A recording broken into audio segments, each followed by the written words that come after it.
너무 잘 아시겠지만 성찬에 참여하는 자는 세례교인입니다.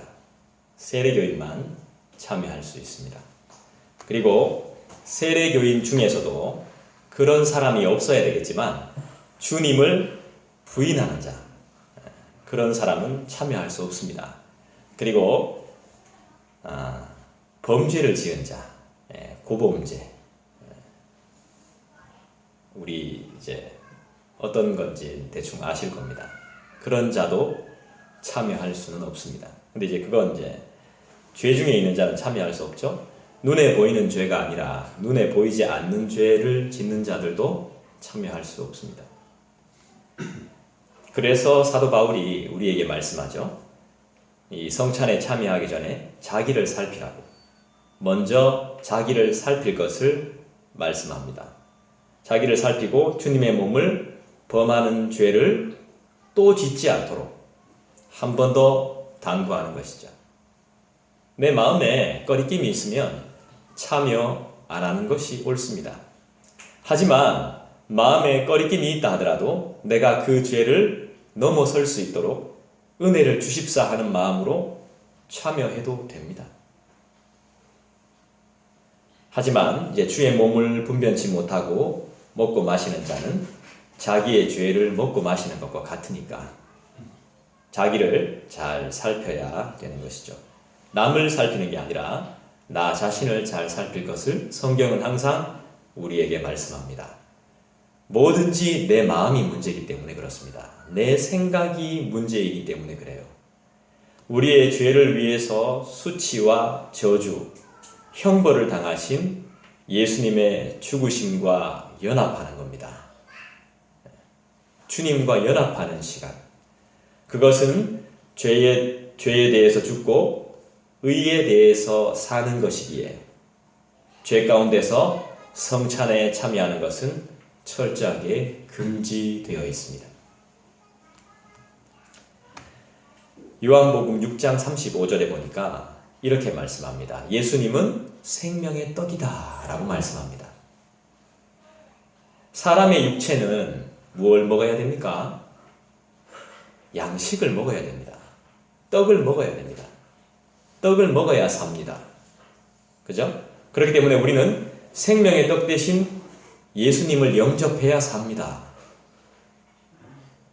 아멘입니까? 네. 예수님을 영접해야 우리는 살 수 있습니다. 예수님은 생명의 떡이시기 때문에 그렇습니다. 그래서 누구든지 예수님을 영접하면 살아요. 살게 돼요. 아울러서 요한복음 6장 55절에도 보니까 이런 말씀이 나오네요. 예수님의 피는 참된 음료다.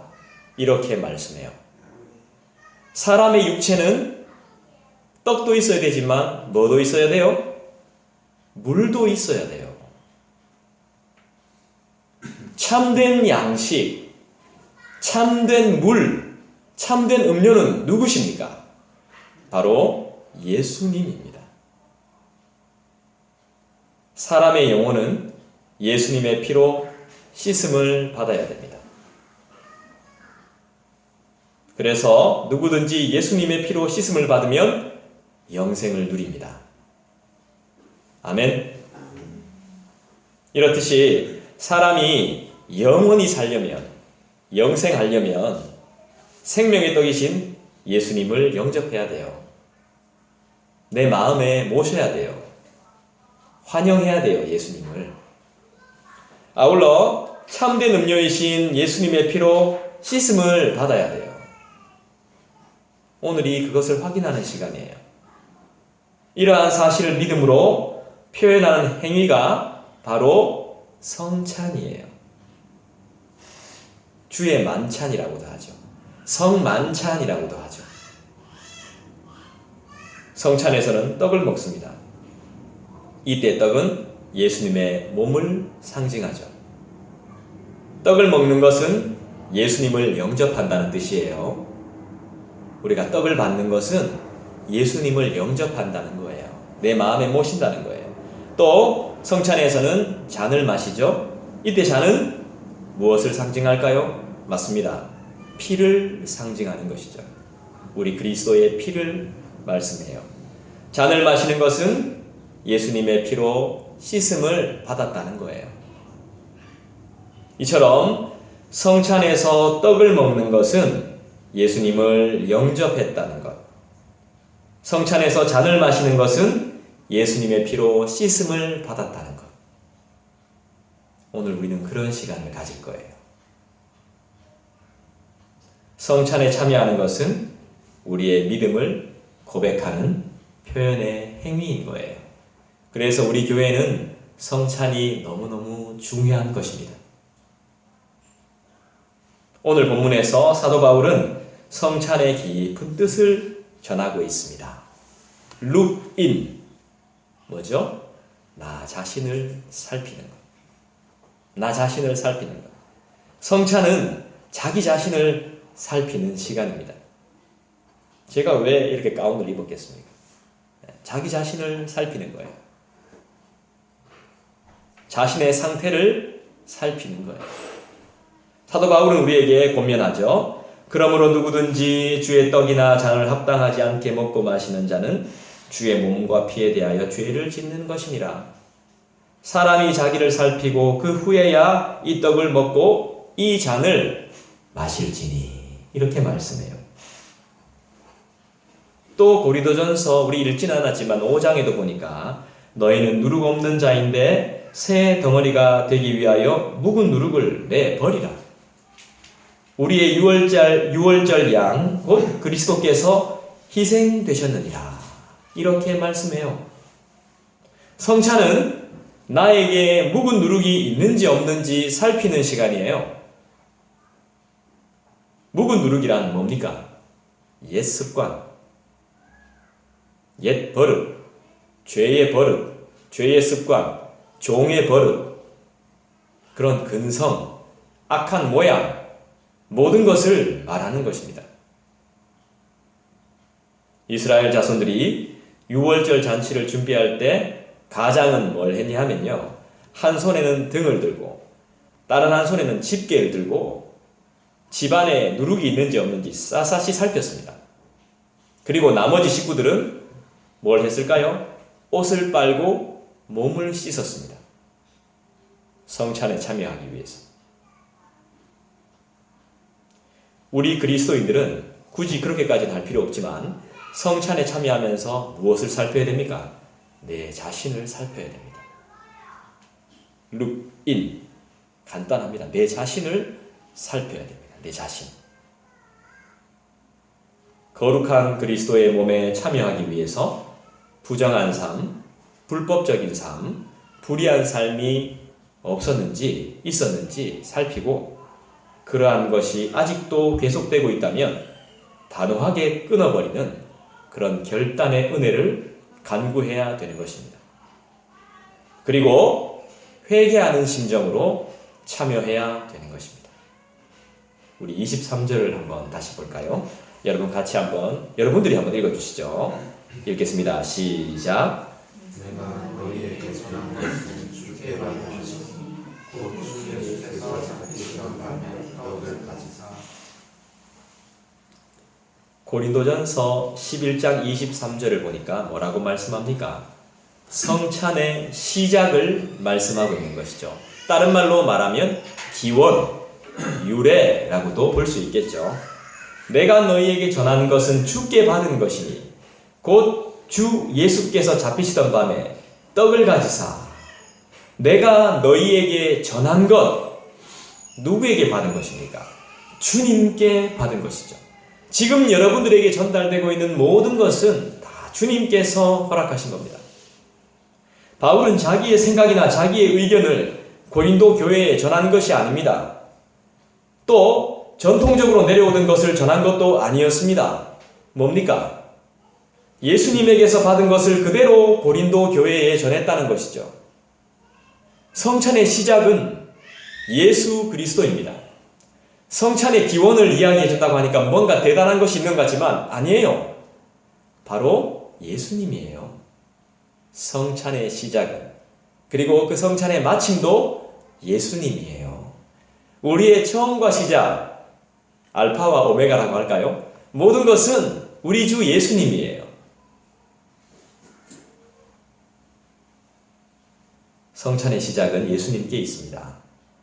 우리의 삶의 모든 문제의 정답 또한 예수님께 있습니다. 성찬을 제정하신 분이 바로 예수님입니다.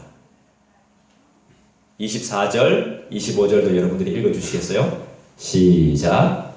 축사하시고 떼어 이르시되 이것은 너희를 위하는 내 몸이니 이것을 행하여 나를 기념하라 하시고 식후에 또한 그와 같이 잔을 가지시고 이르시되 이 잔은 내 피로 세운 새 언약이니 이것을 행하여 마시기로다 나를 기념하라 하셨으니. 아멘. 자, 성찬의 이유입니다. 이유. 우리가 성찬을 왜 해야 되는지 이유를 분명하게 말씀하고 있습니다. 왜 해야 됩니까? 축사하시고 떼어 이르시되 이것은 너희를 위하는 내 몸이니 이것을 행하여 나를 기념하라 하시고, 여기서 기념은 기억하라는 말씀이죠. 기억. 우리는 이제 쯔빙글리의 이제 상징적인 의미와 또 이제 뭡니까? 기념하는 이 기념 때문에, 기념설 때문에 약간 우리가 그런 영향을 많이 받고 있습니다만, 사실 우리는 존 칼빈을 따르는 이제 장로교회이기 때문에 영적 임재설을 믿죠. 성찬을 할 때 우리 주님께서 영적으로 임재하신다고 보죠. 하지만 더 나아가서 실제적으로도 임재하신다고 보는 겁니다. 우리가 기념하고 상징만 생각하는 것이 아니라 실제로 우리 가운데 임하시는 주님. 이걸 칼빈은 어떻게 이야기했냐면요, 아주 좋게, 아주 분명하게 말했습니다. 칼빈은 이렇게 말합니다. 태양은 지구상에 그 자체로 임하지는 않지만 자신이 가지고 있는 빛을 지상에 있는 생명체에게 전달한다. 이렇게 말합니다. 아주 놀라운 비유죠. 우리가 태양이 직접 우리 가운데 오면 우린 다 타 죽습니다. 그죠?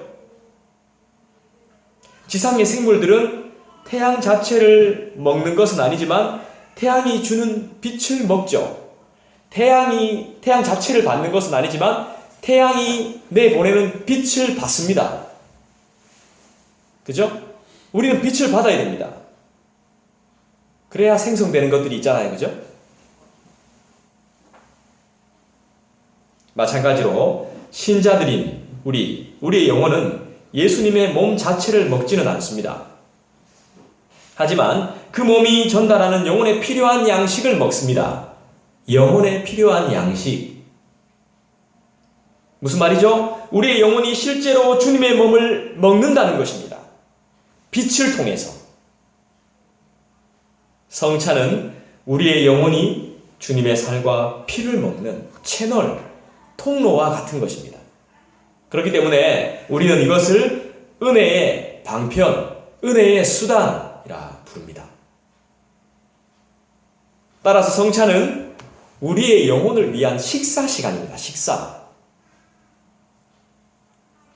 식사 시간은 밝아야 되잖아. 우리의 몸은 땅에 있지만 우리의 영혼은 하늘에 올라가서 주님께서 주시는 생명의 양식을 먹는 참으로 즐거운 시간입니다. 엄격하게 말하면 성찬식을 행할 때 주님의 몸이 이 땅에 임재하는 것이 아니라 우리의 영혼이 하늘로 들려 올라가는 것. 그리스도의 몸 앞에 임재한다고 봐야 되는 것이죠. 이 성찬을 통해서 우리의 피폐한 영혼이 소생함을 얻습니다. 성찬에 대한 올바른 이해를 갖게 된다면 1년에 겨우 2번, 3번 실시되는 성찬식과 또 장례식 비슷한 분위기의 성찬식은 성경의 가르침에서 많이 벗어나 있다는 걸 알 수 있습니다. 절제하지 못하는 그런 건 하면 안 되겠지만 막 그렇게 장례식처럼 그렇게 할 필요도 없는 거죠. 초대교회는 예수님께서 돌아가신 날이 아니라 예수님께서 부활하신 날에 성찬식을 행했다는 것을 보면 아주 의미심장하다는 것을 볼 수 있습니다. 자, 그 다음 보니까 축사라는 말이 나옵니다. 축사의 뜻이 뭡니까? 축복하고 감사한다 이겁니다. 축복하고 감사하는 것. 서로를 축복하고 서로에게 감사하는 것.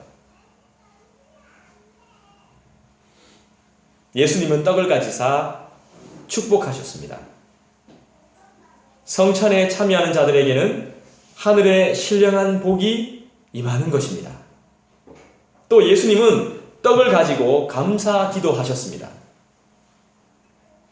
따라서 성찬에 참여하는 자들도 하나님의 은혜를 생각하며 감사의 기도를 드려야 되는 것입니다.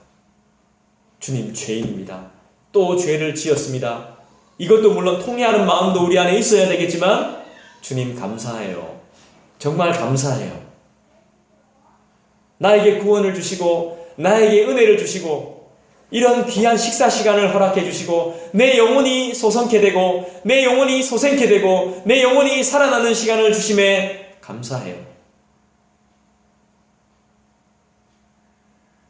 언제까지요? 늘 감사해야 돼요. 순간순간 감사하지 않을 게 없잖아요. 이게 바로 신앙 고백인 거죠. 기간은 늘, 영원히. 예수님은 떡을 가지사 축사하신 후에 그때 떡을 떼셨습니다. 예수님은 떼신 떡을 가리켜 뭐라고 말씀합니까? 예수님의 몸이라고 말씀하셨습니다. 자, 이 떡을 떼시는 행위도 의미가 있는 겁니다. 큰 의미가 있는 거예요. 성찬에서 나눈 떡은 예수님의 몸이죠. 이때 예수님은 성경에서 가장 아름답고 너무나 은혜로운 말씀을 우리에게 주셨습니다. 한 번 더 말씀합니다. 이때 예수님은 이 세상에서 가장 아름답고 너무나 은혜로운 말씀을 주셨다고요. 무슨 말씀이죠? 따라합시다. 너희를 위하는. 너희를 위하는. 그 떡을 주시면서 뭐라고 말씀하셨어요? 나를 위한. 여러분과 나를 위한. 왜 예수님이 육신을 입으시고 이 땅에 오셨습니까? 예수님 자신을 위해서가 아닌 거네요. 그죠? 오로지 우리를 위해서. 여러분, 우리를 위해서 오셨습니다. 그 누가 우리를 위해 존재해 줍니까? 아무도 우리를 위해 존재해 주는 사람이 없는데 예수님께서는 우리를 위해 오셨습니다. 왜 아무런 죄가 없으신 예수님이 많은 고난을 받으시며 십자가에 죽으셔야 했습니까? 오로지 우리를 위해서. 나를 위해서. 나를 위해서입니다. 그렇기 때문에 성찬에 참여하는 사람은 성찬에서 먹는 떡이 우리를 위하는, 오로지 나를 위하는 예수님의 몸임을 명심해야 됩니다. 곧 이어 나오는 예수님의 말씀은 뭐죠? 이것을 행하여 나를 기념하라. 나를 기억하라. 늘 기억하라 이 말씀입니다. 늘 생각하라 이 말씀이에요. 여러분 생각을 잘해야 됩니다. 생각 한번 잘못하면 큰일 납니다. 예수님을 생각하십시오. 바로 여기에 성찬의 이유가 있습니다. 왜 우리가 성찬을 행하죠? 예수님이 우리에게 성찬을 행하여 예수님을 기억하라고 명령하셨기 때문입니다. 예수님을 생각하라고, 예수님을 영접하라고, 함께 하심을 확인하라고. 성찬에 참여하면 예수님의 말씀에 순종하는 겁니다. 성찬에 참여하지 않으면 불순종하는 겁니다.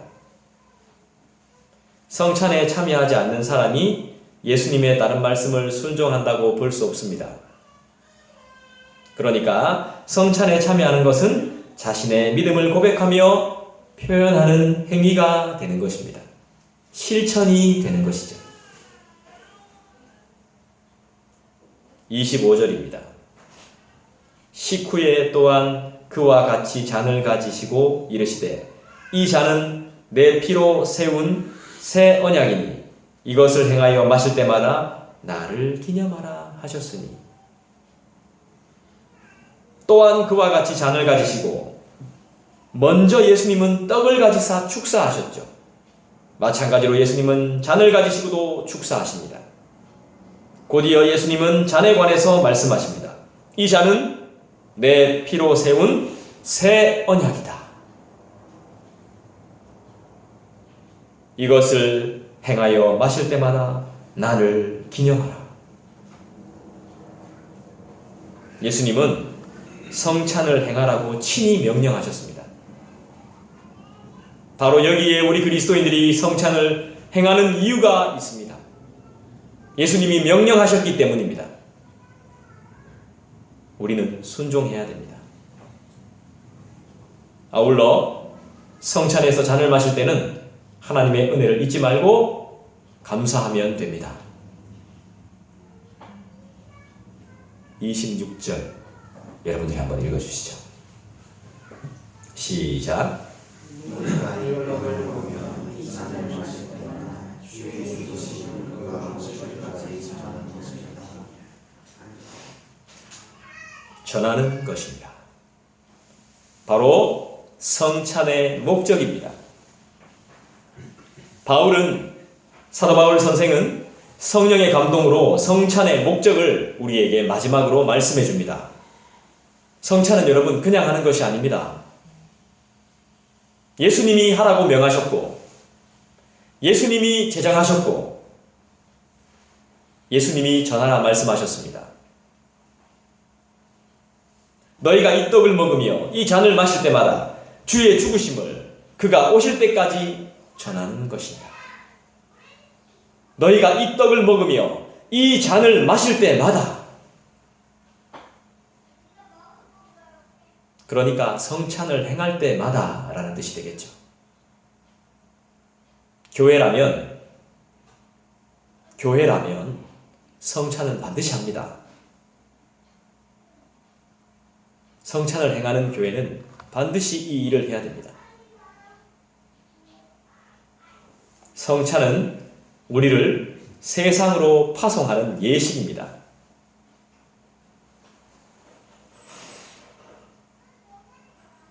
주님의 죽으시고 부활하시고 다시 오실 것을 전하도록 파송하는 것. 나가서 우리가 전해야 되는 게 뭐냐면 주님이 죽으시고 주님은 부활하셨고 다시 오실 것이라는 것. 예수님 믿으세요. 파송식이에요. 오늘 파송식. 이 파송의 노래를 불러야 돼요. 그래서 성찬은 그리스도인으로 하여금 세상을 향해 나가도록 합니다. 세상에 나가서 그리스도의 자녀, 종으로서 전하는 겁니다. 그래서 이 만찬의 시간은 게으르고 놀고 있는 자를 위한 양식이 아니라 전투에 임하는 그리스도의 군사들에게 주시는 양식입니다. 오늘도 세상 가운데서 전투하고 있는 그리스도의 이름 때문에 전투하며 싸우고 있는 병사들의 식사예요, 식사. 성찬은 주께서 우리를 위해서 친히 준비하신 만찬이죠. 주님이 준비하신 겁니다. 성찬은 주님이 잡히시던 밤을 뒤돌아보는 시간입니다. 또 성찬은 자기 자신을 살피는 시간입니다. 성찬은 다시 오실 주님을 바라보는 시간입니다. 성찬은 우리를 세상으로 파송하는 시간입니다. 성경에는 성찬을 몇 번 행해라는 말은 나오지 않습니다. 중요한 게 뭐예요? 임하는 자세입니다. 자세. 그리고 성찬의 내용입니다. 성찬의 이유, 성찬의 목적, 성찬의 출발, 성찬의 기원, 성찬의 시작. 성찬을 가볍게 여기면 아무리 자주 성찬을 행할지라도 의미가 없습니다. 사랑하는 우리 성도 여러분, 성찬은 예수님이 친히 세운 거예요. 예수님은 우리에게 성찬을 행하여 예수님을 기억하라고 말씀하셨어요. 우리는 성찬을 행할 때마다 예수님의 죽으심을 그가 오실 때까지 전하는 거예요. 아멘. 오늘 성찬에서 우리가 먹는 떡은 뭐예요? 그의 몸인 거예요. 그리고 우리가 마시는 잔은 그의 피인 거예요. 그리고 이 모든 것은 새 언약이에요. 옛 것은 지나갔어요. 새롭게 약속을 맺는 거, 언약을 맺는 거예요. 다시 시작하면 돼요. 그럼 주님이 칭찬하실 거예요. 경건한 마음과 진지한 자세로 밝게 우리 성찬에 참여하는 거예요. 그래서 오늘의 성찬을 통해서 더 깊은 은혜의 자리에 이르는 우리 모두가 되시기를 주님의 이름으로 축원드립니다. 기도하겠습니다.